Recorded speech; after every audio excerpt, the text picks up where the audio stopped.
सूर्यकोटि समाप्रभ निर्विघ्नं कुरु मे देव सर्वकार्येषु सर्वदा। ॐ नमो हरिहरा परब्रह्मा परमेश्वरा सद्गुरु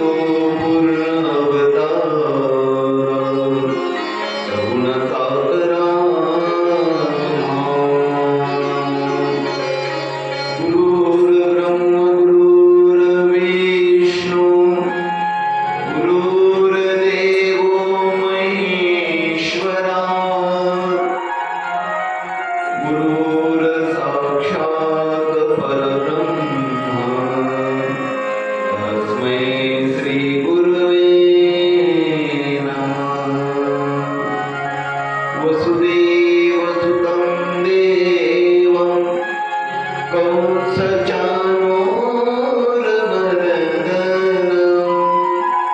देवकी परमानन्दं कृष्णं वन्दे जगद्गुरुं।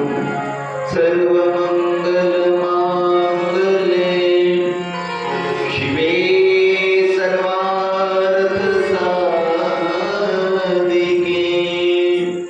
शरण्ये त्र्यंबके गौरी नारायण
जितेन्द्रियं बुद्धिमतं वरिष्ठं वातात्मजगवानरयोगमुख्यं श्रीरामदूतं शरणं प्रपद्ये।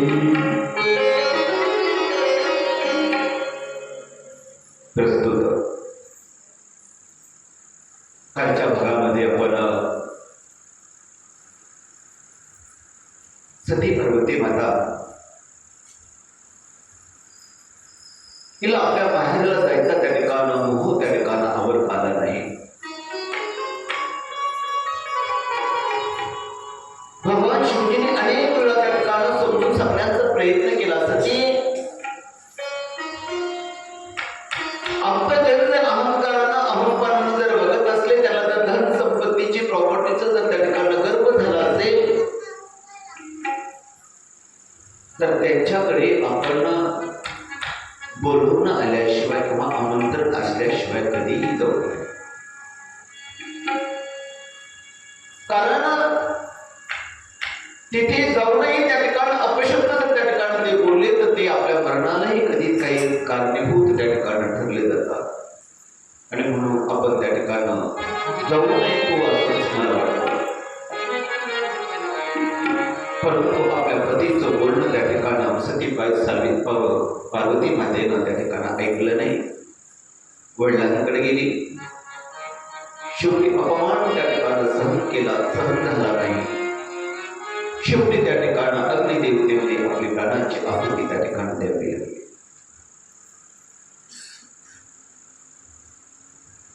आणि म्हणून शुकदेवजी महाराज एक एक कथा त्या ठिकाणी सांगतायत. राजा परीक्षित एकदम शांत चित्तानं सर्व काही त्या ठिकाणी श्रवण त्या ठिकाणी करतायत. अनेक कथा श्रवण केल्यानंतर राजा परीक्षित त्या ठिकाणी म्हणतो, महाराज भगवंतानं अनेक अशा प्रकारचे अवतार त्या ठिकाणी धारण त्या ठिकाणी केलेले आहेत. आणि म्हणून आपण त्या ठिकाणी त्या अवतारांचं वर्णन करून मला त्या ठिकाणी सांगा. एकूण श्रीमद भागवत गीतेमध्ये 24 अवतार त्या ठिकाणी सांगितलेले आहेत. मुख्य अवतार 10 सांगितलेले आहेत. ते 10 अवतारांचा आपण पाहण्याचा प्रयत्न त्या ठिकाणी करणार आहोत. अवताराचे प्रकार त्या ठिकाणी सांगितलेले आहेत. गर्भमुनी अंश, अंशांश, अवेश, कला, पूर्ण आणि परिपूर्ण. आणि अवताराचं त्या ठिकाणी प्रयोजन नेमकं काय आहे? भगवंताला परमेश्वराने हे अवतार नेमकं कशासाठी त्या ठिकाणी घेतलेले आहेत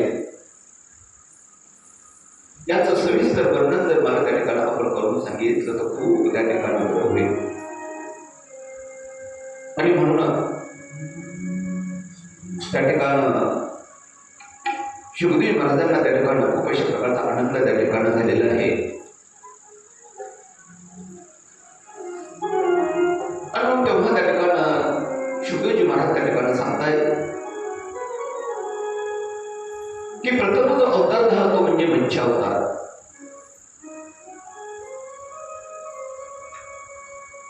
शुकदेवजी महाराज त्या ठिकाणी सांगतायत, राजा भगवंताच्या कथेबद्दल त्या ठिकाणी प्रीती, प्रेम, शुद्ध भाव हेच खरभक्तीचं लक्षण त्या ठिकाणी आहे.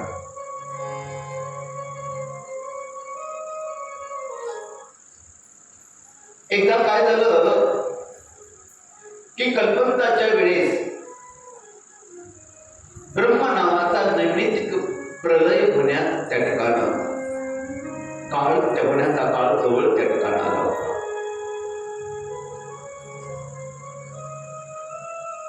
सगळी प्रजा, सगळी जनता त्या ठिकाणी जलमय त्या ठिकाणी, सगळी पृथ्वी जलमय त्या ठिकाणी होणार होती.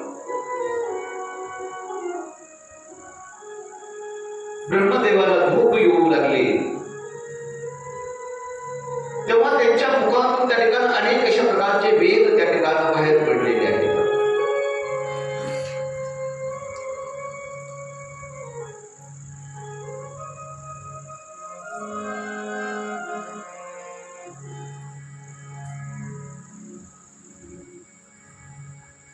गोपाल कृष्ण भगवान की जय. श्री कृष्ण गोविंद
हैग्रीव राक्षसानं चोरून त्या ठिकाणी नेलेले आहे. त्या वेदामध्ये त्या ठिकाणी पुन्हा त्या ठिकाणी जीवसृष्टी निर्मितीचं ज्ञान त्या ठिकाणी पूर्ण होतं. तेव्हाही भगवंतानं त्या ठिकाणी जाणलं, हे ज्ञान जर त्या ठिकाणी लोप पावलं, त्या ठिकाणी जर त्या ठिकाणी परत जर नाही मिळालं तर परत ही जीवसृष्टी त्या ठिकाणी निर्माण करता येणार नाही. आणि म्हणून भगवंतानं मत्स्य अवतार त्या ठिकाणी धारण करण्याचं त्या ठिकाणी ठरविलं. त्याच काळात द्रविड देशाचा राजा एक सत्यव्रत नावाचा राजा त्या ठिकाणी होता. अत्यंत प्रामाणिक, अत्यंत निष्ठेने त्या ठिकाणी बघत होता. तो राजाशी असल्यामुळे फक्त पाणी पिऊन त्या ठिकाणी राहत असा. एकदा तो त्या ठिकाणी कृतमाला नदीत त्या ठिकाणी स्नान करण्यासाठी गेला आणि स्नान झाल्यानंतर त्या ठिकाणी गंगेतलं पाणी उंजळीत घेतलं, सूर्याला त्या ठिकाणी समर्पित करणार. तोच त्याच्या हातामध्ये त्या ठिकाणी एक मासुळी त्या ठिकाणी त्याच्यामध्ये हातामध्ये आली आहे. छोटीशी मासुळी, लहानशी मासुळी. आणि मग ते जे परत पाण्यात सोडणार लगेच ती असणारी मासुळी मात्र त्या ठिकाणी बोलू लागली, राजा मला पुन्हा पाण्यात त्या ठिकाणी सोडू नकोस, कारण मला तू पाण्यात सोडलं तर ते मोठाने मासे मला त्या ठिकाणी खाऊन घेतील. राजा माझं रक्षण कर, राजा माझं रक्षण कर, राजा माझं रक्षण कर. तमाहं सती करुणं महाकारुणिकं नृपं यदौम्यं ज्ञाती भवत्यं दिनामा दिनवत्सल. अगदी दिनतेनं, अगदी नम्रतेनं, अगदी लीनतेनं ती मासुळी राजाला त्या ठिकाणी सांगते, राजा मला पाण्यात सोडू नकोस, माझं रक्षण कर. राजाने तिला त्या ठिकाणी हातात घेतलेला आहे. आता जर पाणी मंजुळीचं पाणी जो आपल्या जवळ जो कमंडल होता, त्या कमंडल मध्ये त्या ठिकाणी ती मासुळी सोडलेली आहे. कमंडल घेऊन राजा घरापर्यंत येतो ना येतो, तोपर्यंत तो असणारी छोटीशी असणाऱ्या मासुळीनं त्या ठिकाणी मोठं धारण केलं. त्या असणाऱ्या कमंडल करून अशा प्रकारचा व्यापन भरलेला आहे. पुन्हा त्याला प्रार्थना केली, राजा कमंडल आता त्या ठिकाणी राजनामध्ये त्या ठिकाणी उघडा कर. त्या पद्धतीनं राजानं त्या ठिकाणी तो असणारा कमंडल त्या ठिकाणी त्या राजनेमध्ये त्या ठिकाणी उघडा केलेला आहे. राजनामध्ये ती मासुळी टाकलेली आहे. बोलता बोलता त्या मासुळीनं त्या ठिकाणी आणखीन मोठं रूप धारण केलं. तो रांजण पूर्ण अशा प्रकारचा त्या ठिकाणी भरलेला आहे. नंतर तो रांजण घेऊन राजा त्या ठिकाणी सरोवरामध्ये त्या ठिकाणी गेलेला आहे. तिथे रिकामा त्यानं त्या ठिकाणी केला. ती मासुळी आणखीन मोठी झाली त्या ठिकाणी. राजाला मोठं आश्चर्य वाटलं, कारण ही जी सर्व किती लीला आहे ती म्हणजे त्या ठिकाणी भगवंताची एक लीला आहे हे राजाला समजलं. राजाने त्या भगवंताचं स्तवन केलं. सर्वे लीला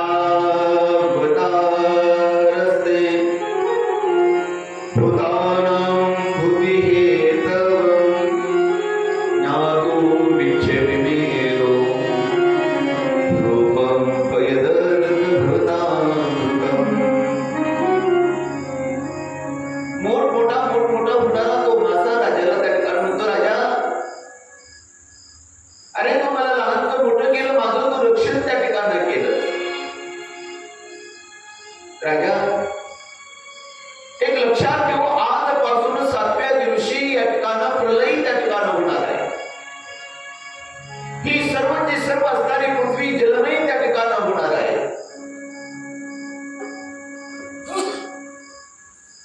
तू माझं रक्षण त्या ठिकाणी केलंयस आणि म्हणून मी तुझ्या करता एक नाव त्या ठिकाणी पाठवेल. त्या नावेमध्ये 7 ऋषी, उत्कृष्ट अशा प्रकारचं ते धान्य आहे, ते बीज जे खाण्यायोग्य आहे असं असणारं बीज, आणि तू स्वतः त्या असणाऱ्या नौकेमध्ये त्या ठिकाणी नावेमध्ये बस. तोपर्यंत ही असणारी नौका त्या ठिकाणी माझ्या शिंगाला त्या ठिकाणी बांध. माझ्या नाकावर त्या ठिकाणं बांध. मी तुला उपदेश त्या ठिकाणं करेन, तुला आत्मज्ञान त्या ठिकाणं होईल आणि पुढील कल्पात तू इंद्र त्या ठिकाणं होशील असं त्या राजाला त्या ठिकाणं सांगितलेलं आहे. सत्यव्रताला मात्र त्या ठिकाणं आनंद झालेला आहे, कारण आता भगवंताच्या मुखातून आपल्याला सर्व असणारं ज्ञान त्या ठिकाणं श्रवण करायला मिळणार आहे, ऐकायला मिळणार आहे. बोलता बोलता प्रलय काळ त्या ठिकाणं जवळ झाला. नावही दिसली, चौकडे पाणीच पाणी त्या ठिकाणं दिसू लागल्यावर ऋषीसह राजा त्या नावेमध्ये त्या ठिकाणं बसलेला आहे आणि त्यानं भगवंताचं स्मरण त्या ठिकाणं केलं. शांताकारं भुजगशयनं पद्मनाभं सुरेशं विश्वाधारं गगनसदृशं मेघवर्णं शुभांगं लक्ष्मीकान्तं कमलनयनं योगविद्यारगम्यं वन्दे विष्णुं भुवैहरणं सर्वलोकीकनाथं. भगवंताचं स्मरण केलं. बच्चा अवतारात हयग्रीवला त्या ठिकाणं त्यानं मारून ते सर्व वेद त्या ठिकाणं ऋषींना त्या ठिकाणं आणून दिलेला आहे. हाच सत्यव्रत पुढे त्या ठिकाणं म्हणून त्या ठिकाणं जन्माला त्या ठिकाणं आलेला आहे. आपल्या भक्ताचं रक्षण करणाऱ्या भगवंताचं फक्त नाम कमळ घ्यायचं, ते दृढ निश्चयनं, श्रद्धेनं, आनंदानं हाच करा भागवत धर्म या ठिकाणी सांगताय आणि म्हणून भगवंताचं नाम स्मरण करूया.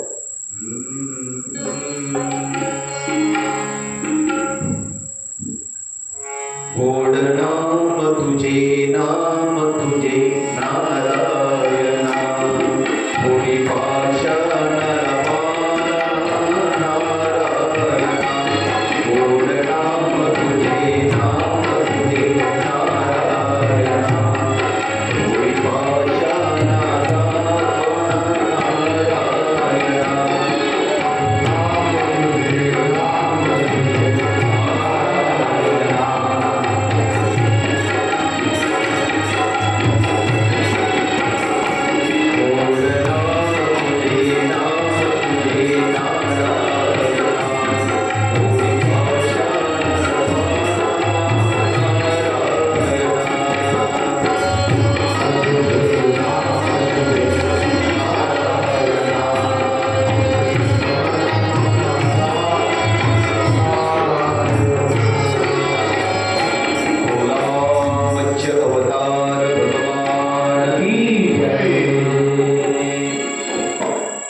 एकदा त्या ठिकाणं निशस्त्र असणारा इंद्र बलीकडे गेलेला आहे. बलीच्या सेनापतीनं त्या ठिकाणं इंद्राला त्या ठिकाणं अटक करण्याचं ठरवलं,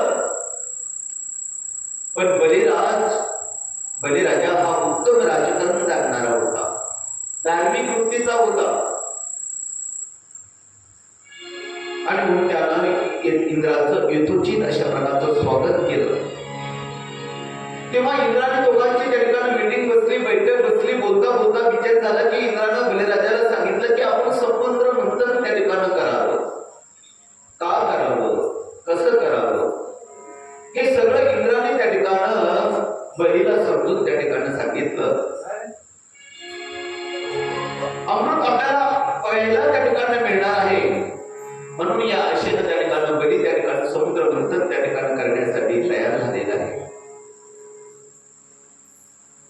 देव असुर सर्व मंदिराच्या पर्वताजवळ आलेले आहेत. पर्वत त्या ठिकाणी आणलेला आहे. पर्वत आणण्याचं काम अवघड त्या ठिकाणी होतं, म्हणून सगळे निरुत्साही त्या ठिकाणी झाली होती. परंतु भगवंतानं गरुडाकडून तो पर्वत समुद्रापर्यंत आणला आणि अमृत दृष्टीने सर्वांचा जो निरुत्साह होता तो निरुत्साह त्या ठिकाणी घालवला. भगवंता सगळ्यांना पुष्ट अशा प्रकारचं केलं. नंतर वासुकीलाही त्या ठिकाणं अमृताचा त्या ठिकाणं वाटा त्या ठिकाणं मिळणार आहे असं त्याला वचन त्या ठिकाणं दिलं.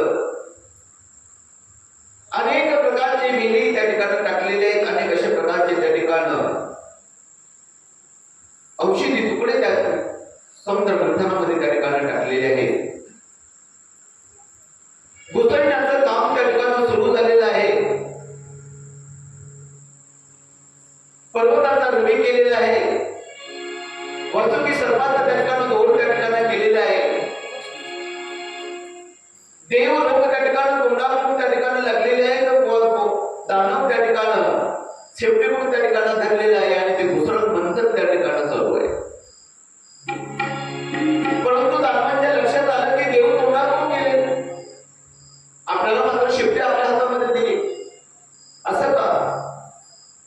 आपण काही कमी आहोत का? आपण आपल्याला हातामध्ये तोंड त्या ठिकाणी पाहिजे म्हणून त्या ठिकाणी दानव म्हटले आहोत तसं नाहीये म्हटले, आम्ही तोंडाकडून होणार, तुम्ही शेपटीकडून व्हा. ठीक आहे म्हटले, मंथन करायचंय. सगळी असणारी त्या ठिकाण दानव त्या ठिकाणी तोंडाकडून झाली, देव लोक त्या ठिकाणी शेपटीकडून झाली, मंथन त्या ठिकाणी घुसळत त्या ठिकाणी चालू झालेलं आहे. परंतु घुसळत त्या ठिकाणी चालू झाल्यानंतर त्या ठिकाणी असणाऱ्या सर्पाच्या मुखातून त्या ठिकाणी विष त्या ठिकाणी बाहेर पडू लागलेलं आहे. त्या विषानं अनेक अशा प्रकारचे दानव तर काही मरण त्या ठिकाणी पावले होते. मंथन चालू आहे, घुसळत चालू आहे. घुसळत ते चालू असताना त्या ठिकाणी त्या मंथनातून प्रथम त्या ठिकाणी बाहेर जे आलं ते म्हणजे हलाल नावाचं काळकुट अशा प्रकारचं विष त्या ठिकाणी बाहेर आलं. आता हे विष त्या ठिकाणी कोणी घ्यावं हा मोठा प्रश्न त्या ठिकाणी पडलेला आहे. कारण घुसळता घुसळता सर्पाच्या मुखातून हे विष त्या ठिकाणी बाहेर पडलं तर त्याने अनेक दानव त्या ठिकाणी मरण पावले. आता हे असणारं हलाल नावाचं जे काळकुट अशा प्रकारचं विष आहे, हे विष जर चौकडे जर पसरलं तर सगळेच त्या ठिकाणी दानव मानव त्या ठिकाणी मरण त्या ठिकाणी पावतील, पुढचं कार्य त्या ठिकाणी थांबल्या जाईल. आणि म्हणून भगवान शिवजीनं ते असणार विष जे आहे ते विष स्वतः त्या ठिकाणी प्राशन त्या ठिकाणी केलेलं आहे आणि प्राशन करून ते कंठामध्ये त्या ठिकाणी ठेवलं. आणि म्हणून भगवान शिवजीचा कंठ काळा खूप अशा प्रकारचा निर्कंठ त्या ठिकाणी झाला आणि म्हणून त्या भगवंताला निर्कंठ अशा प्रकारचं एक दुसरं नाव त्या ठिकाणी पडले. भगवान हे शिवजीने त्या ठिकाणी विष्णू त्या ठिकाणी प्राशन त्या ठिकाणी केलंय. हलाल नावाचा विषय जालिम अशा प्रकारचा विषय आहे. पण हे विषयी त्या ठिकाणी पचवण्याची जी ताकद होती, जे पचवण्याचं जे सामर्थ्य होतं ते कशामध्ये आहे तर भगवंताच्या नामस्मरणामध्ये आहे. आणि भगवान शिवजी त्या ठिकाणी कोणाचं नाम घेत होते तर श्रीराम श्रीराम श्रीराम श्रीराम श्रीराम क्षणा क्षणा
मध्ये निर्माण त्या ठिकाणी झाली. याचं कारण एकमेव म्हणजे त्या ठिकाणी भगवान प्रभू रामचंद्रांचं नामस्मरण.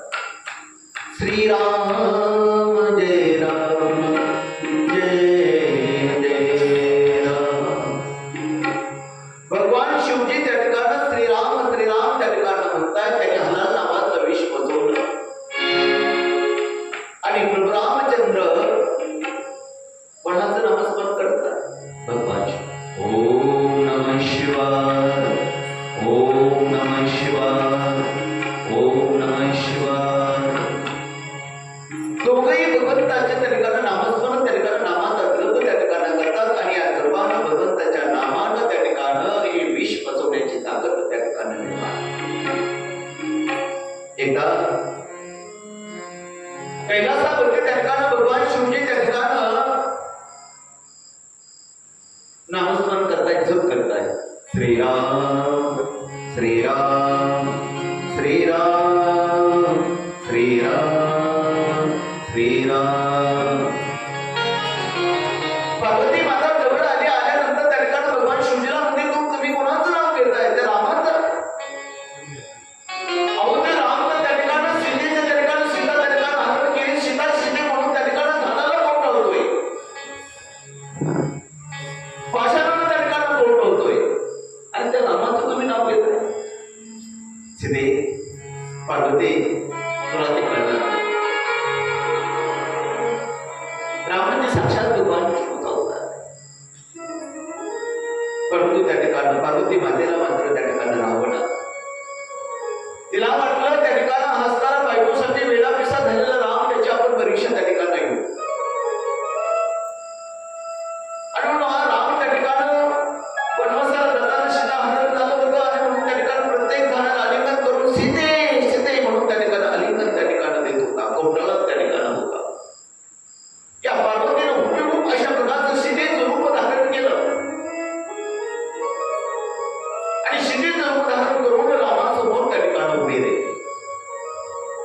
रामानं तिच्याकडे पाहिलं आणि पाहून परत नाही पाहिल्यासारखं केलं. आपलं तोंड परत दुसरीकडे वळवलं आणि परत सीते म्हणून त्या ठिकाणी दगडाला त्या ठिकाणी कोपरलं. परत पार्वतीला असं वाटलं आपल्याकडे पाहिलंच नाही म्हणून परत पार्वतीनं परत त्या ठिकाणी तिकडे तोंड वळवलं. परत त्या रामाच्या समोर जाऊन त्या ठिकाणी उभं राहिले. उभं राहिल्यानंतर परत त्या ठिकाणी रामानं तिच्याकडे पाहिलं आणि परत पाहिल्यासारखं न पाहिल्यासारखं केलं आणि परत आपलं तोंड फिरवलं आणि परत सीते म्हणून त्या ठिकाणी झाडांना आलिंगन त्या ठिकाणी घेतलं. परत तिसऱ्या वेळेस त्या ठिकाणी ती पार्वती माता त्या ठिकाणी सीतेचं रूप धारण करून समोर उभा राहिली. त्यावेळेस लक्ष्मणाची नजर त्या ठिकाणी त्या सीतेकडे गेली. लक्ष्मणाची नजर सीतेकडे गेल्याबरोबर लक्ष्मण म्हणतो, दादा वहिनी सापडली, दादा वहिनी सापडली, वहिनी सापडली. तेव्हा प्रभू रामचंद्र त्या ठिकाणी समजून सांगतात की लक्ष्मणा, अरे ती तुझी वहिनी नाहीये, ती साक्षात पार्वती तुळजा माता भवानी त्या ठिकाणी आहे, पार्वती माता आहे. असं म्हटल्यानंतर मग पार्वती मातेचा अहंकार त्या ठिकाणी गेला. मी तर सर्वसामान्य त्या ठिकाणी राम याला समजत होते. सीते सीते म्हणून त्या ठिकाणी पाषाणाला झाडाला त्या ठिकाणी कौटवत होता, पण मी सर्वसामान्य समजतोय. पण हा सर्वसामान्य राम नाहीये. हे जर सर्व जर काही करीत असेल तर ते प्रजाजनांसाठी त्या ठिकाणी हे सर्व लौकिक त्या ठिकाणी करते आणि म्हणून त्या ठिकाणी पार्वती मातेचा भ्रम त्या ठिकाणी गेला आणि म्हणून भगवान शिवजी त्या ठिकाणी श्रीरामाचं नाव त्या ठिकाणी घेत आहे. कारण या श्रीरामाच्या नामानं त्या ठिकाणी हलाल नावाचं विष त्या ठिकाणी बसवलेलं आहे. ओम नमः शिवाय त्या ठिकाणी असणाऱ्या जपानं अगस्त्य ऋषीने समुद्र सरोवर त्या ठिकाणी प्राशन त्या ठिकाणी घेतलंय. त्या ठिकाणी नामाचं ज्यावेळेस महत्व सांगितलं जातं त्यावेळेस ते सगळं त्या ठिकाणी सांगितलं जातं की प्रभू रामचंद्रापेक्षाही प्रभू रामचंद्रांच्या नामामध्ये ताकद आहे. कारण प्रभू रामचंद्रांच्या नामामध्ये जर ताकद असते तर त्यांनी सोडलेली दगड पाण्यात उडाली. परंतु एका दगडावरती रा आणि एका दगडावरती म लिहिलं जातं, राम नाम त्या ठिकाणी लिहिलं जातं. म्हणजे ही ताकद रामामध्ये नाही तर राम नामामध्ये.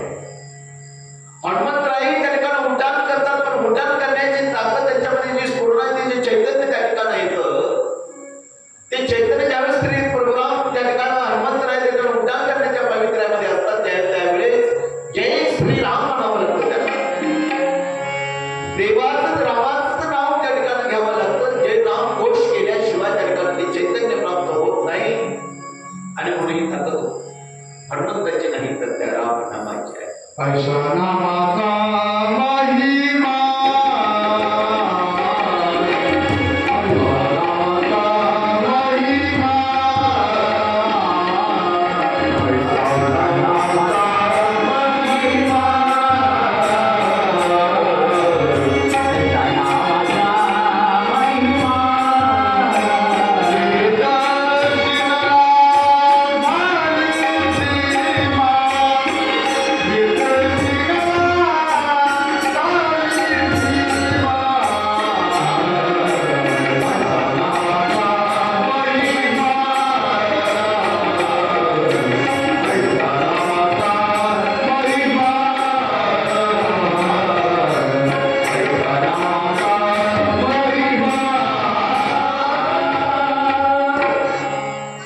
ऐसा नामाचा महिमा.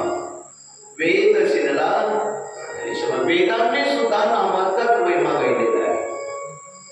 आणि मग भगवंतापेक्षाही परमेश्वरापेक्षाही त्याच्या नामामध्ये काय आहे? जबरदस्त अशा प्रकारची ताकद आहे. म्हणून याच नामानं श्रीराम श्रीराम श्रीराम याच नामस्मरणानं हलाल नावाचं विष भगवान शिवजीनं त्या ठिकाणी बसवलं पहा. नंतर त्या ठिकाणं दुसरं बंधन परत त्या ठिकाणं सुरू झालं. सर्वांचा उत्साह पुन्हा त्या ठिकाणं वाढला आणि नंतर कामधेनू निघाली. तिच्या दह्या दुधाचा तुपाचा ऋषीजनांना त्या ठिकाणी उपयोग म्हणून त्या ठिकाणी ऋषीजनांना तिचा शिकार त्या ठिकाणी केलेला आहे. नंतर त्या ठिकाणं शुभ्र घोडा त्या ठिकाणं निघालेला आहे. तो घोडा उच्चश्रवा नावाचा त्या ठिकाणी निघाला. तो बलीनं त्या ठिकाणी आपल्या स्वतःकडे त्या ठिकाणी घेतला. नंतर ऐरावर 4 सोडेचा हत्ती निघाला. तो इंद्रांना मिळवला. पर्वत त्या ठिकाणी घुसळताना तिरकस त्या ठिकाणी होऊ लागला. हे पाहून त्या ठिकाणी श्रीहरिनं पर्वत माथ्यामध्ये त्या ठिकाणी तोलण्यासाठी त्या ठिकाणी धरलेला आहे. बंधन चालू होतं. नंतर कौतुक मणी त्या ठिकाणी निघाला. तोच भगवंतांना आपल्या गळ्यामध्ये स्वतः त्या ठिकाणी घातला. नंतर पारिजातक त्या ठिकाणी वृक्ष त्या ठिकाणी बाहेर आला. त्याचा देवांनी त्या ठिकाणी शिकार केला. नंतर अप्सरा त्या ठिकाणी निघाल्या. त्या अप्सरा गंधर्वांनी त्यांचा शिकार त्या ठिकाणी घेतला. पर्वत घुसळण्याचं काम चालू होतं. घुसळताना तो पर्वत आता तळामध्ये त्या ठिकाणी घुसू लागला. आणि म्हणून भगवंतानं स्वतः त्या ठिकाणी पूर्ण अवतार घेऊन तो पर्वत पाठीवरती त्या ठिकाणी धरला. बोला पूर्ण अवतार भगवान की जय. नंतर पुन्हा त्या ठिकाणी सुरू झालं. पर्वताची उलट सुलट फिरण्यानं त्या ठिकाणी भगवंताला आता मात्र पाठ घालल्यासारखं वाटत होतं. आणि म्हणून थोडं आनंदही त्या ठिकाणी होऊ लागला. नंतर लक्ष्मी त्या ठिकाणी माता वरमाला घेऊन त्या ठिकाणी बाहेर आलेली आहे. सर्वांनी तिच्या अभिलाषा त्या ठिकाणी महालक्ष्मीची त्या ठिकाणी धरलेली आहे. कारण हातामध्ये वरमाला त्या ठिकाणी घेऊन आली. सगळ्याला अशी उत्सुकता वाटली की लक्ष्मी आता आमच्या गळ्यामध्ये वरमाला त्या ठिकाणी घालणार आहे. आणि मग त्या लक्ष्मीनं सगळ्यांचं अवलोकन केलं. चौकडी त्या ठिकाणी पाहू लागलेली आहे. ऋषीकर त्या ठिकाणी पाहते. ऋषीकर पाहिल्यानंतर बघितलं ही तपस्वी आहे, तेजपुंज आहे. पण ऋषीने क्रोधाला ऋषींना आवडता आलं नाही. आपण बघतो त्या ठिकाणी भव्य कपड्यावर हे जे ऋषी वगैरे जे असतात त्या क्रोधिष्ठ असतात. ते काही कुणाचं घेणं देणं नसतं. कधी काय बोलतील कधी काय शाप देतील भरवसा नाही. ऋषी आहे पण यांना क्रोधाला जिंकता आलं नाही. मी अगोदर परवा दिवशी सांगून गेलो की विश्वमित्रांना त्या ठिकाणी 3 विकार घालवण्यासाठी 20,000 वर्ष त्या ठिकाणी तपसाधना केली. का? क्रोध लोभ हे 3 विकार घालण्यासाठी त्या ठिकाणी 20,000 वर्ष त्या ठिकाणी तपसाधना त्या ठिकाणी करावी. सोपं काम नाहीये. नंतर त्यांनी त्या ठिकाणी देवांकडे बघितलं. तिनं सगळ्या देवांकडे बघितलं. देव सगळे ज्ञानी आहेत पण अनासक्त त्या ठिकाणी आहे. त्यांनी अभिलाषा धरली लक्ष्मीची. मानापूर्वक लागले. अपेक्षा त्या ठिकाणी धरलेली आहे. आणि म्हणून त्यांच्याही गळ्यामध्ये तीही वर्ण्यायोग्य नाहीये. शेवटी भगवान नारायण त्या ठिकाणी लावून बसलेले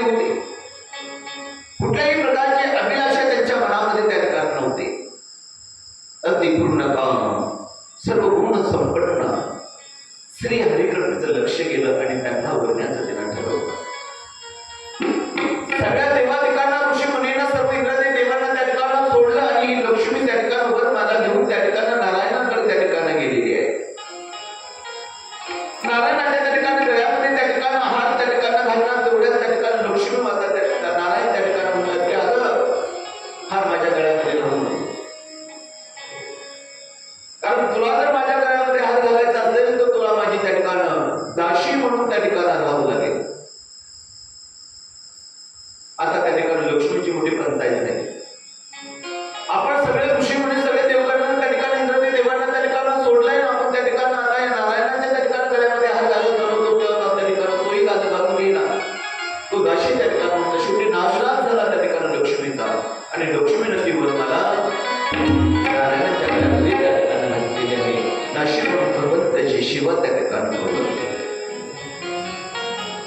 आणि म्हणून आपल्याला जर या लक्ष्मीला जर प्राप्त करायचं असेल तर त्या ठिकाणी आपण अगोदर नारायणाची सेवा केली. कारण लक्ष्मी आपण कितीही लक्ष्मीची प्रार्थना केली, कितीही लक्ष्मीला जवळ करण्याचा प्रयत्न केला तर ती आपल्याकडे येणार नाही. कारण ती नारायणाची आता काय झाली, कराग्रे वसते लक्ष्मी करमुल्ले सरस्वते करमध्ये तू गोविंदम प्रभाते करदर्शनम. सकाळी उठल्याबरोबर आपण त्या ठिकाणी दर्शन करावं हाताचं.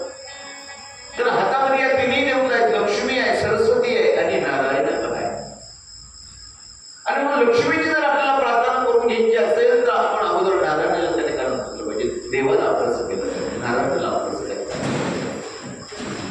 आपण जर बघितलं जीवनामध्ये तर आपण सगळे त्या ठिकाणी लक्ष्मीच्या मागच त्या ठिकाणी राहतो, तिलाच त्या ठिकाणी प्राप्त करण्याचा प्रयत्न करतो. आताच त्या ठिकाणी करतो, नाही ते ठिकाणी प्रयत्न आपण त्या ठिकाणी करतोय. लक्ष्मी एका लक्ष्मी म्हणजे पैसा, त्याच्यासाठी आपण त्या ठिकाणी धावतोय पळवतोय रात्रंदिवस त्या ठिकाणी लक्ष्मीच्याच मागं लागतोय.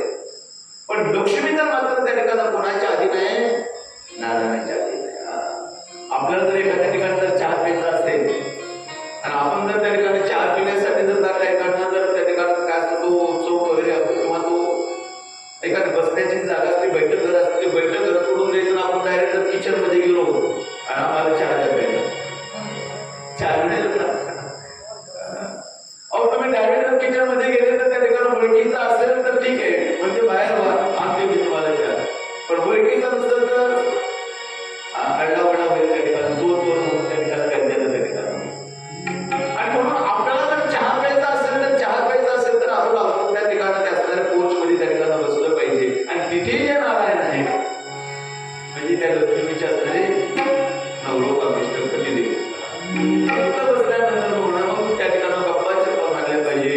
अहो काय सुंदर मुलं आहेत तुमचे, किती गोड गोड मुलं आहेत, शाळेमध्ये पहिला नंबर त्यांचा येतोय, खरेच असे मुलं त्या ठिकाणी असावे. कुणी कन्या पुत्र होती ते सात्विक त्याचा हरी लक्ष्मी लक्ष्मी सारंग धर सीतापती रघुवीर राजा गोविंदा.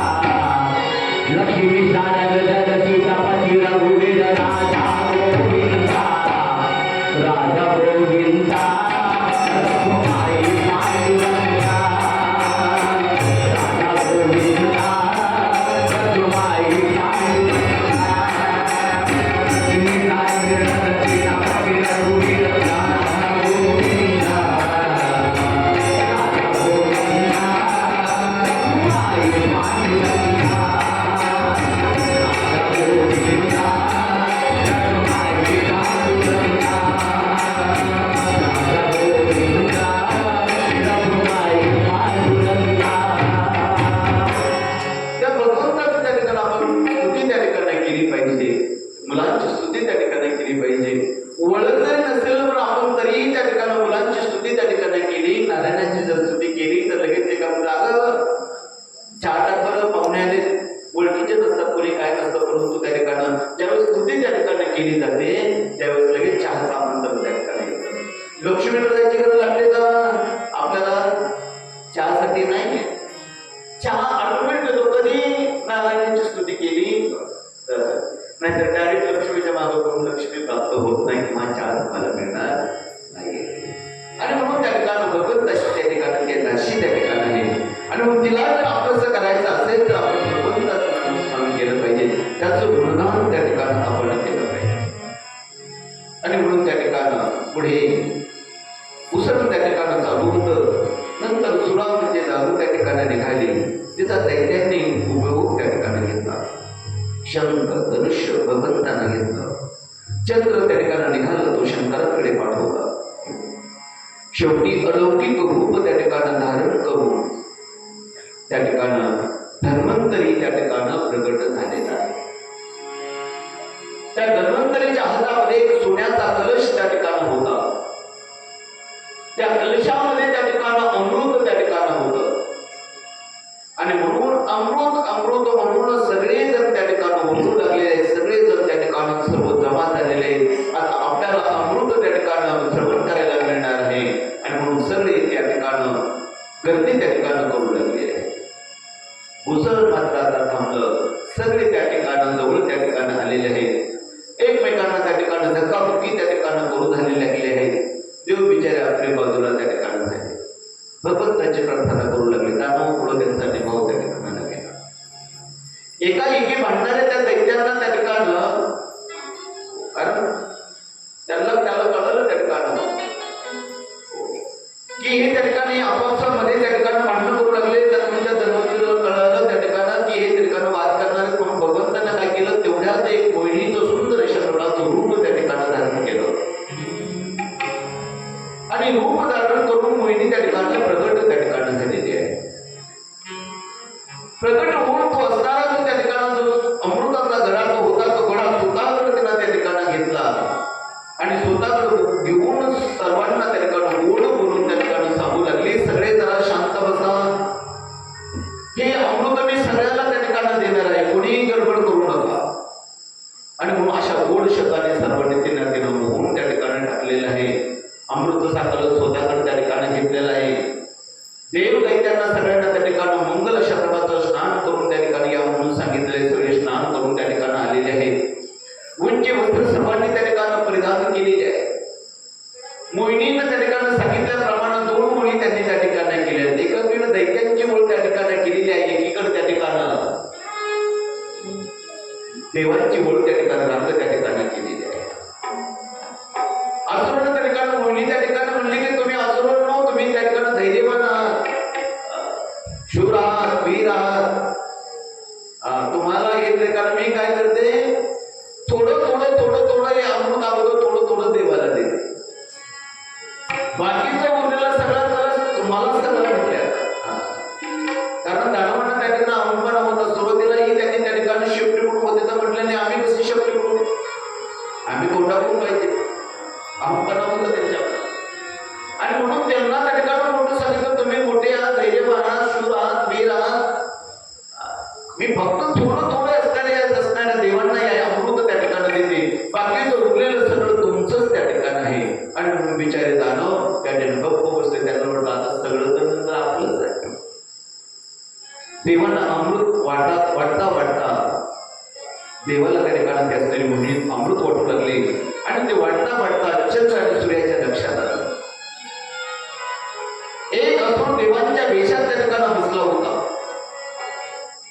मोहिनीनं जाणलं, त्याने त्या ठिकाणी अमृत बोटाला लावलं. तोच चक्रानं त्याचं मस्तक त्या ठिकाणी फुटलं.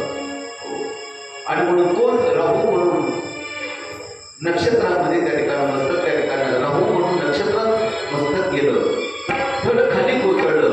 आणि याच राहूमुळे अमावस्या पौर्णिमा साधून सूर्य आणि चंद्राला त्या ठिकाणी काय लागतं, ग्रहण त्या ठिकाणी लागतं. सर्व देवांना अमृत आता वाटून झालेलं आहे. आणि दानवांना त्या ठिकाणी ते अमृत द्यायचं. तर मोहिनी लगेच काय झाली, लुप्त त्या ठिकाणी झाली, त्या ठिकाणी निघून त्या ठिकाणी मोहिनी रूप बनाया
निघून त्या ठिकाणी गेली आणि म्हणून त्या ठिकाणी सर्व दैत्यांना आता मात्र हो, कारण जो जो त्या ठिकाणी भगवंताशी विमुख त्या ठिकाणी असतो त्याला अमृत प्राप्ती कधीही त्या ठिकाणी होत नसते. तुझ्या विधी जे मूळ तयाशी तू वक्र तुंड. जे भगवंताचं नामस्मरण नामचिंतन करत नाही त्याला त्या ठिकाणी भगवंताची प्राप्ती त्या ठिकाणी जीवनामध्ये त्या ठिकाणी होत नाही. आणि मग अर्थातच दैत्यांना राग आला आणि राग आल्यानंतर त्यांनी त्या ठिकाणी आपली शस्त्र त्या ठिकाणी उचलली.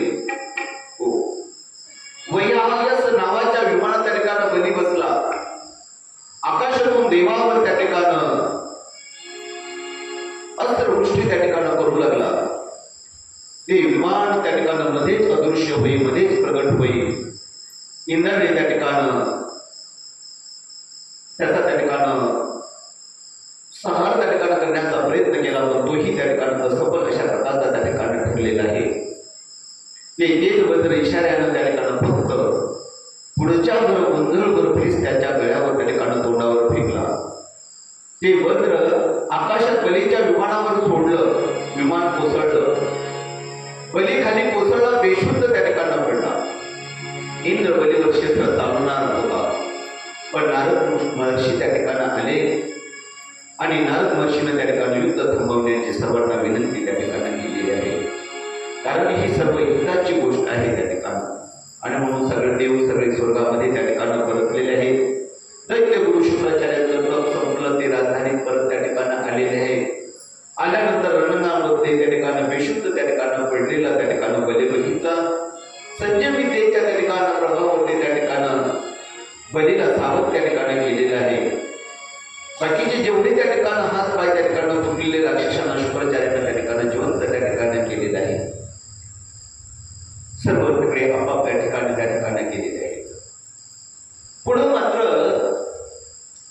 श्री शंकरांना मात्र त्या ठिकाणी मोहिनीबद्दल त्या ठिकाणी जेव्हा कळलं की भगवंतानं मोहिनी रूप धारण त्या ठिकाणी केलं होतं. आणि म्हणून भगवान शिवजी त्या ठिकाणी म्हणतात की भगवान परमात्मा हा भगवान विष्णू त्या ठिकाणी मोहिनी रूपात कसा दिसला असेल बरं, असा मनामध्ये त्या ठिकाणी भगवान शिवजी त्या ठिकाणी विचार करू लागलेले आहे. मोहिनीचं रूप त्या ठिकाणी पाहण्याचे त्या ठिकाणी आज त्यांच्या मनामध्ये त्या ठिकाणी निर्माण झालेली आहे. तेव्हा त्यांची ओढ त्या ठिकाणी पाहून, आज त्या ठिकाणी पाहून भगवान परत एकदा स्वतःच त्या ठिकाणी मोहिनी रूप त्या ठिकाणी धारण केलं आणि त्यांच्या समोर त्या ठिकाणी प्रगट त्या ठिकाणी झालेले आहे. एवढं अप्रतिम अशा प्रकारचं सुंदर रूप त्या ठिकाणी बघितलं भगवान शिवजीला आणि त्या रूपाकडे पाहून मोहित त्या ठिकाणी भगवान शिव झालेले त्या मोहिनीकडे त्या ठिकाणी चालू लागलेले. मोहिनी त्या ठिकाणी पुढे चालते. भगवान शिवजी त्या ठिकाणी तिच्या पाठीमागे त्या ठिकाणी पळू लागलेले. मोहिनीने त्या ठिकाणी पळावं कुठेतरी एका ठिकाणी थांबावं आणि थांबल्यानंतर शिवजी जवळ आले का परत त्या ठिकाणी तिथून पळ त्या ठिकाणी काढावं. शिवजी त्या ठिकाणी येऊन थांबायचे आणि परत त्या ठिकाणी तिच्या मागे पळायला त्या ठिकाणी सुरुवात करायची. मोहिनीनं जरा थांबावं, भगवान शिवजी त्या ठिकाणी जवळ आले की पळत त्या ठिकाणी पळावं.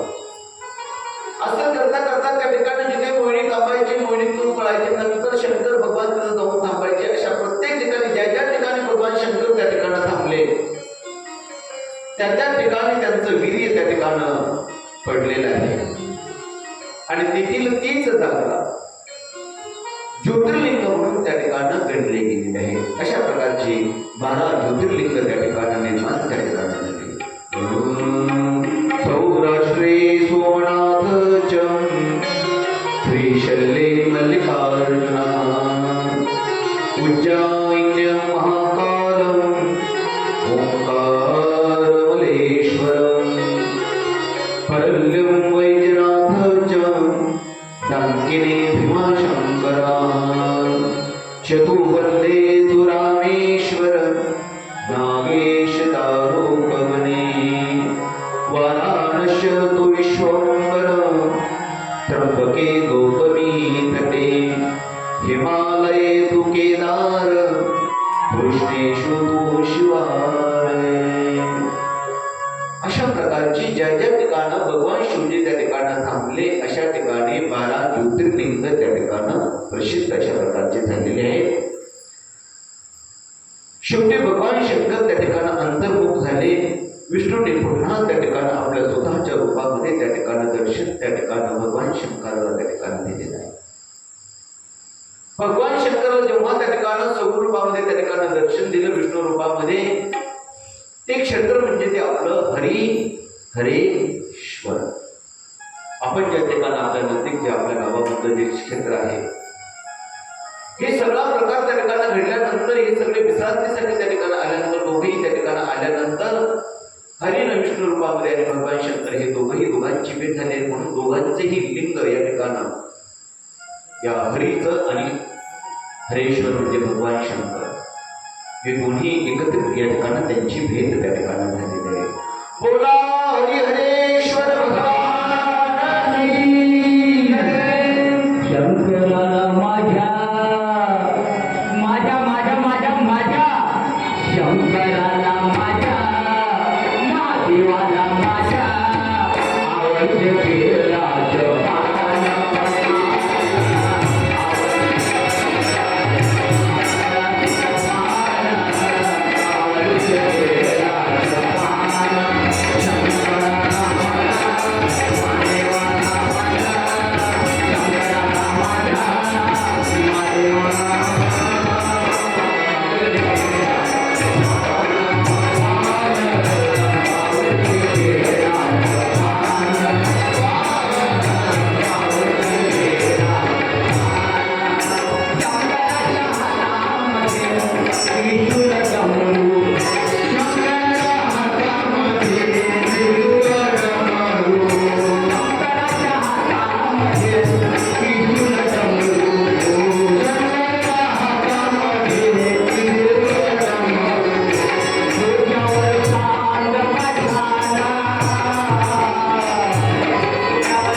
कच्छ अवतार म्हणजे कुर्मा अवतार या ठिकाणी घेतला.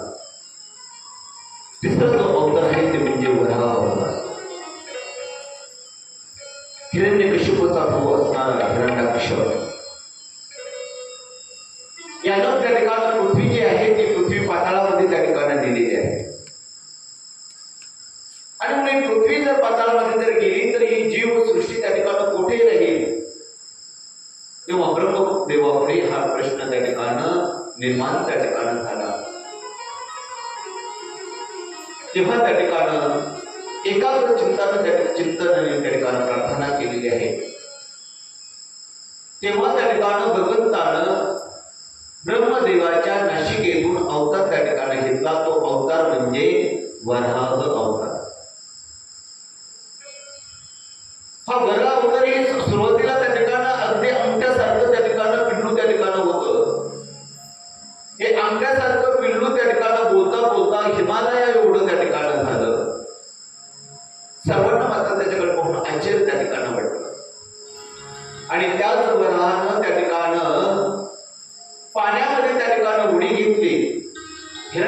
त्याच्याशी त्या ठिकाणी युद्ध त्या ठिकाणी केलं आणि त्या हिरण्यकश्यपाला मुक्ती त्या ठिकाणी दिलेली आहे. आणि त्या पृथ्वीला दाढेचा आधार त्या ठिकाणी दिला आणि परत पाण्यावरती त्या स्थानी पृथ्वी त्या ठिकाणी स्थापन त्या ठिकाणी केली. बोला राम भगवान की जय.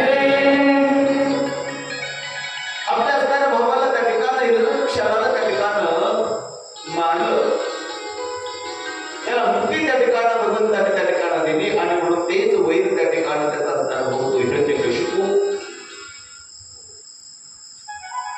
या भगवंताला असणाऱ्या देवाला त्या ठिकाणी धडा शिकवायचा म्हणून त्या ठिकाणी मंदाराचल पर्वतावरती त्या ठिकाणी असणारा हा हिरण्यकशिपू त्या ठिकाणी गेलेला आहे. उग्र अशा प्रकारचं तप त्या ठिकाणी करू लागला. त्याच्या तवाच्या प्रभावानं देव मात्र आता पीडा पाहू लागलेले आहेत, त्यांना त्रास त्या ठिकाणी होऊ लागला. आणि म्हणून ही सर्व देवाधिक मंडळी त्या ठिकाणी ब्रह्मदेवाकडे त्या ठिकाणी गेलेली आहे. आपल्या घरानं त्या ठिकाणी सांगितलेलं आहे की तो असणारा उग्र अशा प्रकारचा तप करू लागला म्हणून त्याच्या स्थानी सगळे त्या ठिकाणी दानव त्या ठिकाणी आम्हाला त्रास त्या ठिकाणी देऊ लागलेले आहे. तेव्हा त्या ठिकाणी भृगु इत्यादी सह ऋषीसह ब्रह्मदेव सर्वचे सर्व त्या ठिकाणी मंदिराच्या वरती त्या ठिकाणी आलेले आहे. त्या मंदिराच्या पर्वताजवळ आल्यानंतर त्या ठिकाणी जो असणारा हिरण्यकशिपू त्या ठिकाणी तप त्या ठिकाणी करत होता. तिथे जवळ आल्यानंतर पाहिलं तर त्या ठिकाणी सर्व त्या ठिकाणी वापरून त्या ठिकाणी निर्माण झालं होतं.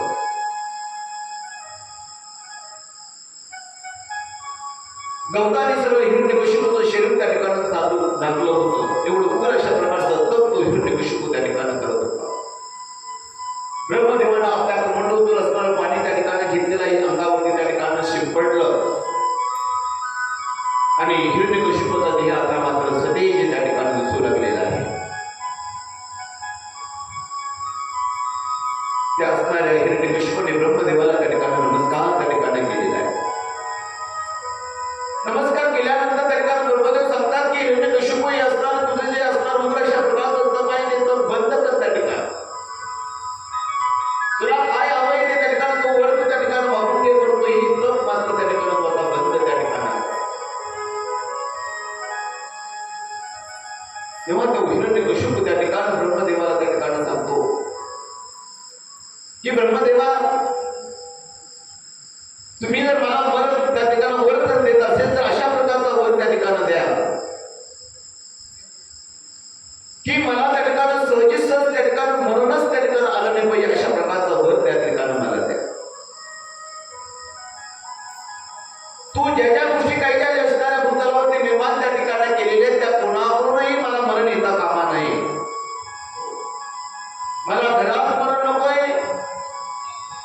मला बाहेर मरण नकोय,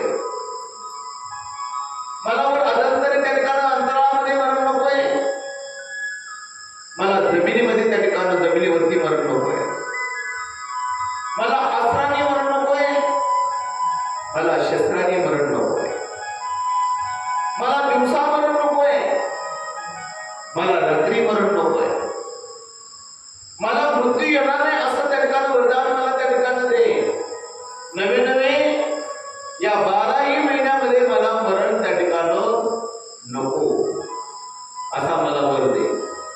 तेव्हा ब्रह्मदेवाला वाटलं आता हा उग्रतप त्या ठिकाणी करू लागलेला आहे, आजचा दिवस आपण कसे पुढे त्या ठिकाणी त्याला तथाच म्हणून टाकूया, पुढे काय होईल ते पुढे बघू, परंतु आजचं मरण उद्याच्याला आपलं जाईल.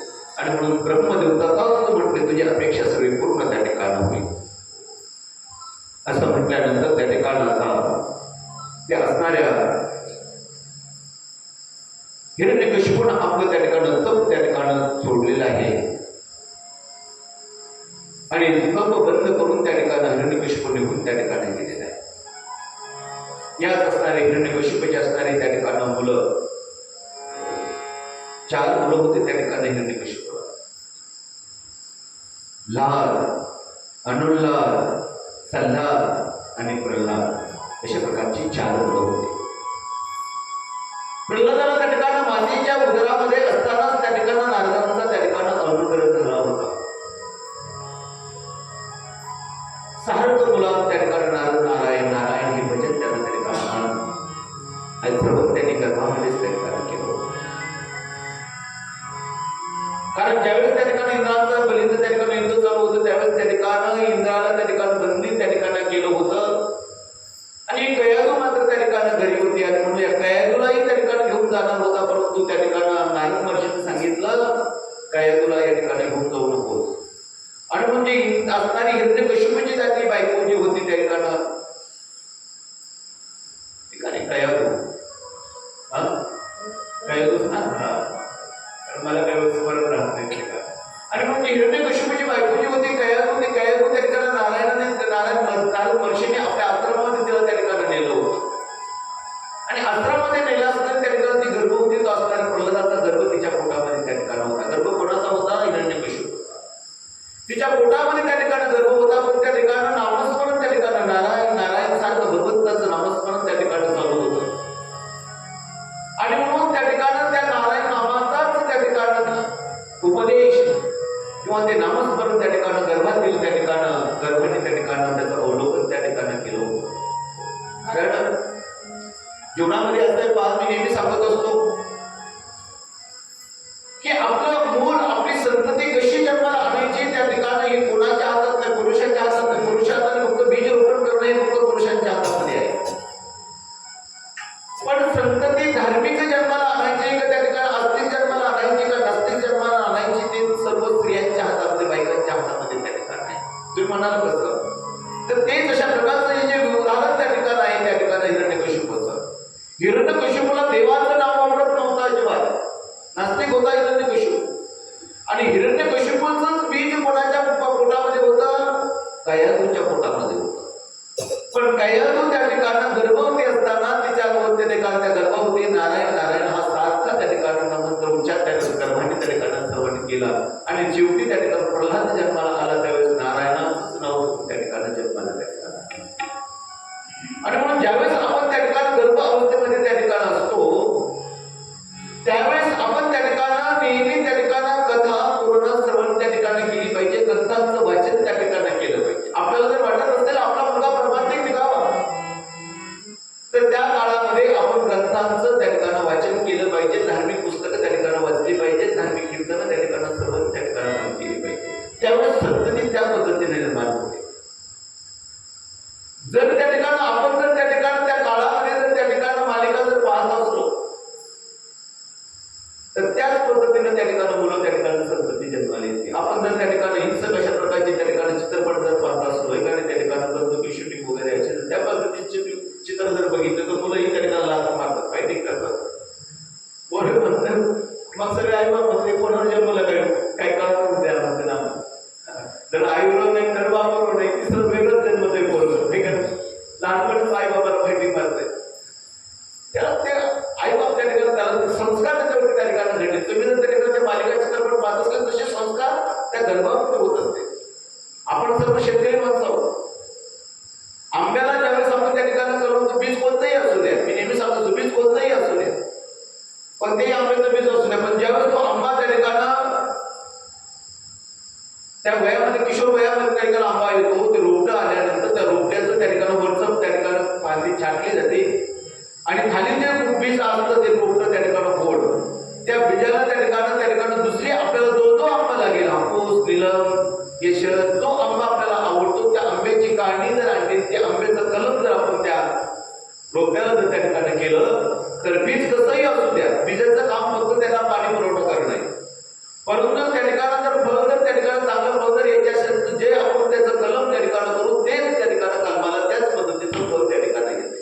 आणि म्हणून योग्य संस्कार त्या वयामध्ये त्या ठिकाणी होणं गरजेचं आहे. आपण जो कलम करू तेच फळ त्या ठिकाणी वरती येतं.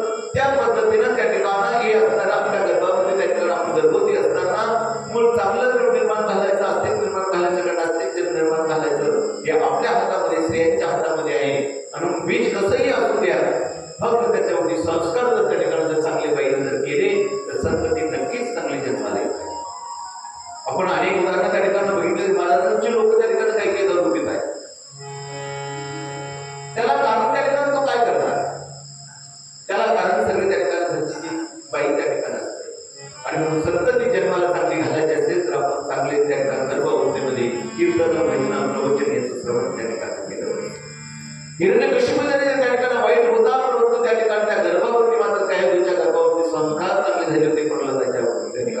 ते प्रल्हादानं गर्भामध्येच त्या ठिकाणी धारण केले होते आणि म्हणून प्रल्हाद हा त्या ठिकाणी मातेच्या ठिकाणी उतरत असताना त्याने नारदांचा सर्व मनोगत त्या ठिकाणी आत्म्या त्या ठिकाणी घेतला होता, सर्व त्या ठिकाणी केलं होता आणि म्हणून जन्माला आल्यानंतर नारायण नारायण म्हणतच त्या ठिकाणी आला होता. इतर मुलांच्या प्रमाणे त्या ठिकाणी तो असताना शाळेमध्ये त्या ठिकाणी तो प्रल्हाद त्या ठिकाणी जायचा. शाळेमध्ये त्या ठिकाणी जात असताना त्या ठिकाणी शेटनाथ गुरुजींच्या शाळेमध्ये त्या ठिकाणी गेलेला आहे. आता गुरुजी त्या ठिकाणी त्याला गुरुजींना सांगितलं होतं की भगवंताचं नामस्मरण घेतलं नाही पाहिजे, परंतु त्या ठिकाणी प्रल्हाद मात्र त्या ठिकाणी भगवंताचं नामस्मरण त्या ठिकाणी करत होता. तिथली जी भाषा होती, तिथले जे कुटिल शब्द होते, नास्तिक शब्द त्या ठिकाणी होते, असत्य शब्दाचं भाषण होतं, ते प्रल्हादाला त्या ठिकाणी आवडत नव्हतं. नंतर त्या ठिकाणी प्रल्हादाला त्या ठिकाणी शाळेतून जाता गावाबाहेर स्वतःहून त्या ठिकाणी एकाच त्या ठिकाणी बाजूला जायचा आणि भगवंताचं नामस्मरण भजन त्या ठिकाणी करत होता. नारायण नारायण नारायण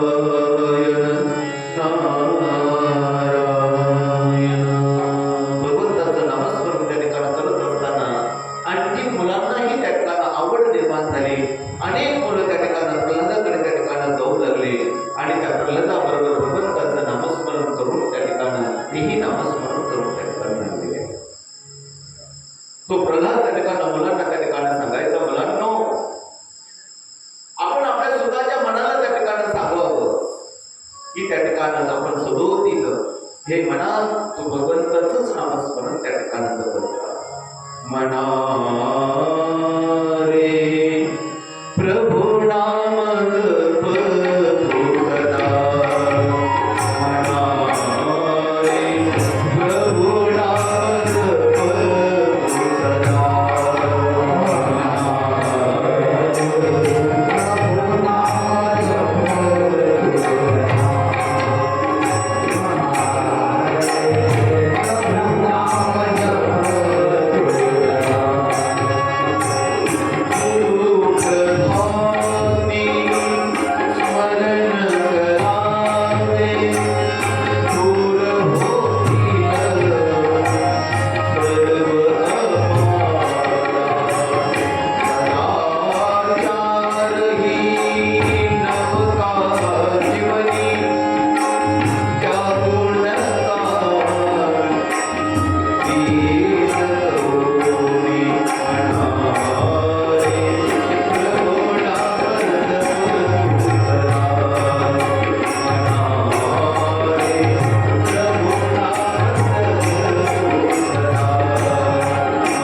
प्रभु नाम जपतो सदा. कारण तो नित्य अशा प्रकारच्या भगवंताच्या प्रभुनामाला जपतो, त्यांचं स्मरण करतो, त्यांचं भजन करतो, देवाचं पूजन करतो, तोच निजपदाला त्या ठिकाणी जाऊन पोहोचतो, भगवंता जाऊन त्या ठिकाणी. प्रल्हाद सर्वांना आता आवडता झाला होता. हिरण्यकशिपूने एकदा प्रेमभरानं त्याला जवळ त्या ठिकाणी घेतलं आणि विचारलं, बाळा तुला सगळ्यात जास्त काय आधी काय आवडतं? तेव्हा प्रल्हाद म्हणतो, पिताजी मला असं वाटतं की मी माझ्या फेऱ्यात सापडूच नाही, कारण मी माझ्या फेऱ्यात जर सापडलो तर माणसाचं अधिपतन त्या ठिकाणी होतं. त्यापेक्षा वनात जावं, एकांतात त्या ठिकाणी भगवंताचं हरीचं स्मरण त्या ठिकाणी करावं, भजन त्या ठिकाणी करावं. हे ऐकल्यावर त्या ठिकाणी शर्मा ऋषी तर त्या ठिकाणी घाबरले. ते म्हटले, भाऊ मी असं याला आलो आतापर्यंत कधीही त्या ठिकाणी शिकवलं नाही, परंतु ह्योच त्या ठिकाणी मुलं बाजूला घेऊन मुलांना त्या ठिकाणी भगवंताचं नामस्मरण करायला शिकवतो. मी काही त्या ठिकाणी शिकवलं नाही. याची उपजताच बुद्धी त्या ठिकाणी अशी निर्माण त्या ठिकाणी झालेली आहे. तेव्हा त्या ठिकाणी प्रल्हाद त्या ठिकाणी म्हणतो, लहू चुंबक जसं लोखंडाला त्या ठिकाणी आकर्षून घेतं ना, ओढून घेतं ना, तसा हा परमात्मा, हा माझा आत्मा असे स्वतून त्या ठिकाणी मी त्याला शरण त्या ठिकाणी जावं मला, हेच मला आवडतं, हेच सर्वांनाही हेच आवडावं. पिताजी, भगवंताची भक्ती ही त्या ठिकाणी 9 प्रकारची त्या ठिकाणी असते. 9 प्रकारांना त्या ठिकाणी भक्ती करता येते, त्याला 9विधा भक्ती त्या ठिकाणी म्हणतात. आणि म्हणून या 9विधे भक्तीने कोणत्याही का मार्गाने होईना त्या भगवंताची भक्ती करावी, त्या भगवंताची एकरूपता त्या ठिकाणी साधावी, हेच खरं महत्वाचं आहे. श्रवणं कीर्तनं विष्णू स्मरणं पादसेवनं अर्चनं वंदनं दास्यं सत्यात्मं निवेदनम्. अशा 9 प्रकारच्या भक्तीनं भगवंताला त्या ठिकाणी शरण जावं. हिरण्यकशिपू खूपच आता मात्र त्या ठिकाणी संतपलेला आहे. त्यानं दैत्यानं त्या ठिकाणी आज्ञा दिलेली आहे की जराही याला दया दाखवू नका, हा नाम त्या ठिकाणी भगवंताचं घेतोय, याला नाहीसं करा.